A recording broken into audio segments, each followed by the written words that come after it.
We are here at Emilio Aguinaldo Shrine upang tampukin ang istorya ni Emilio Aguinaldo. Emilio Aguinaldo was born on March 22, 1869 in Kawit, Cavite. In 1898, he achieved independence of the Philippines from Spain and was elected as the first president of the new republic under the Malolos Congress. He also led to the Philippine-American War against the Philippine independence. La Republika Filipina, estatwa ng inang bayan na may dalang espada at sulo, sumisimbolo sa kalayaan, sinasabing likha ni Isabela Tampinco, huling bahagi ng ika-19 na siglo. Labanan sa San Juan, nilusob ng mga Katipunero ang Maynila noong ating gabi ng Agosto 29, 1896 upang pabagsakin ang mga pamahalaang Espanyol. Ngunit sila'y nabigo, tumakas sila patungong El Desposito sa San Juan del Monte, ngayoy lungsod ng San Juan, upang putulin ang supply ng tubig sa Maynila. Ngunit hindi rin sila nagtagumpay mula rito. Umatras ang mga Katipunero sa bulubundukin ng San Juan, Mateo at Montalban.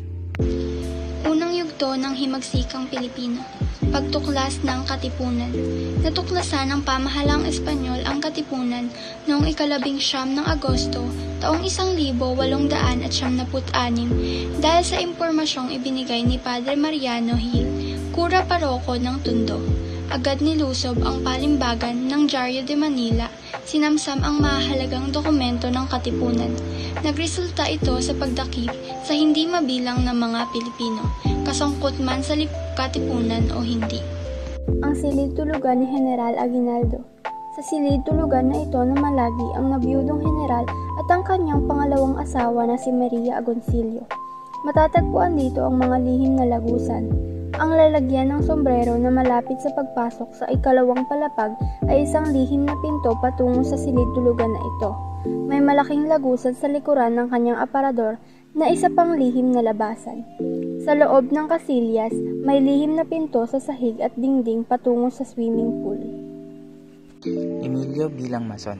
Ang Masoneriya ay nakilala bilang tagapagsulong ng kalayaan, pagkakapantay-pantay at pagkakapatiran ng mga udyok kay Kapitan Emilio na sumapi sa samahang ito noong gabi pagkatapos niyang sumumpa bilang kapitang munisipal sa Cavite.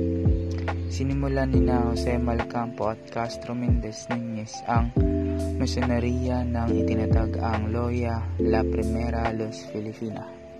Nang mabalitaan ni Andres Bonifacio ang pagdakip sa mga pinaghihinalaang Katipunero, agad siyang nagpatawag ng pulong na ginanap sa Pugad Lawin, Caloocan, na bahagi ng lungsod ng Quezon noong 23 Agosto 1896. Dito nila isinigaw ang sinimulang Rebolusyon Pilipino.